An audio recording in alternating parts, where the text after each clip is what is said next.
തട്ടുകടകൾ കേന്ദ്രീകരിച്ച് നടത്തിയ രാത്രികാല പരിശോധനയിൽ കണ്ടെത്തിയത് മായം ചേർത്ത തേയില. തുടർന്ന് മലപ്പുറം ഭക്ഷ്യസുരക്ഷാ കമ്മീഷണർ ഡി സുജിത് പെരേരയുടെ നേതൃത്വത്തിലുള്ള സ്പെഷ്യൽ സ്ക്വാഡ് നടത്തിയ പരിശോധനയിൽ വിൽപ്പന നടത്താൻ ശ്രമിച്ചയാളെ പിടികൂടി.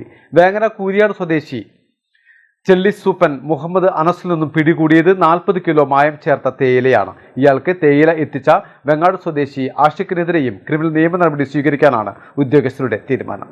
തിരൂർ താനൂർ സർക്കിളുകളിലെ തട്ടുകടകൾ കേന്ദ്രീകരിച്ച് നടത്തിയ രാത്രികാല പരിശോധനയിലാണ് കൃത്രിമ നിറം ചേർത്തെന്ന് സംശയിക്കുന്ന ചായപ്പൊടികൾ കണ്ടെത്തിയത്. പാക്കറ്റുകളിൽ നിർമ്മാതാവിന്റെ പേരോ ലേബൽ വിവരങ്ങളോ ഉണ്ടായിരുന്നില്ല. നിർലോഭം വിറ്റഴിക്കുന്നതായി തിരൂർ ഭക്ഷ്യസുരക്ഷാ ഓഫീസർ എം.എൻ. ഷംസിയുടെയും ഡോക്ടർ സുമിൻ ജോസിന്റെയും ശ്രദ്ധയിൽപ്പെടുകയായിരുന്നു. ഇതോടെയാണ് വിതരണക്കാരനായ വേങ്ങര സ്വദേശിയിലേക്ക് അന്വേഷണം എത്തുന്നത്. കഴിഞ്ഞ ഒരാഴ്ചയായി ഇയാൾ ഭക്ഷ്യസുരക്ഷാ വകുപ്പിന്റെ നിരീക്ഷണത്തിലായിരുന്നു. വയലത്തൂർ ഭാഗങ്ങളിൽ വിൽപ്പന നടത്താൻ ശ്രമിക്കുന്നതിനിടെ പൊന്മുണ്ടം ഗ്രാമപഞ്ചായത്ത് ഓഫീസിന് സമീപത്തു നിന്നുമാണ് വാഹനത്തിൽ വെച്ച് അനസ് പിടിയിലാകുന്നത്. 40 കിലോ മായം ചേർത്ത തേയിലയും ഭക്ഷ്യസുരക്ഷാ വകുപ്പ് കണ്ടെടുത്തു. ചോദ്യം ചെയ്യലിനൊടുവിലാണ് തേയില എത്തിച്ചു നൽകുന്നയാളുടെ വിവരം സൈബർ സെല്ലിന്റെ സഹായത്തോടെ ഉദ്യോഗസ്ഥർ കണ്ടെത്തിയത്. വെങ്ങാടുള്ള ആഷിഖിന്റെ ഗോഡൌണിൽ നിന്നും കൃത്രിമ നിറം ചേർത്തെന്ന് സംശയിക്കുന്ന 100 കിലോയോളം തേയിലയും രാസവസ്തുക്കളും അന്വേഷണ സംഘം പിടിച്ചെടുത്തു. തുടർന്ന് ഗോഡൌൺ സീൽ ചെയ്തു. മായം ചേർത്ത തേയില വിൽപ്പന നടത്താൻ ശ്രമിച്ച 2 വ്യക്തികൾക്കെതിരെയും ക്രിമിനൽ നിയമ നടപടികൾ സ്വീകരിക്കുമെന്ന് ഭക്ഷ്യസുരക്ഷാ assistant commissioner D Sujith Perera അറിയിച്ചു. സുരക്ഷാ ഓഫീസർമാരായ പി അബ്ദുൾ റഷീദ്, എം.എൻ. ഷംസിയ,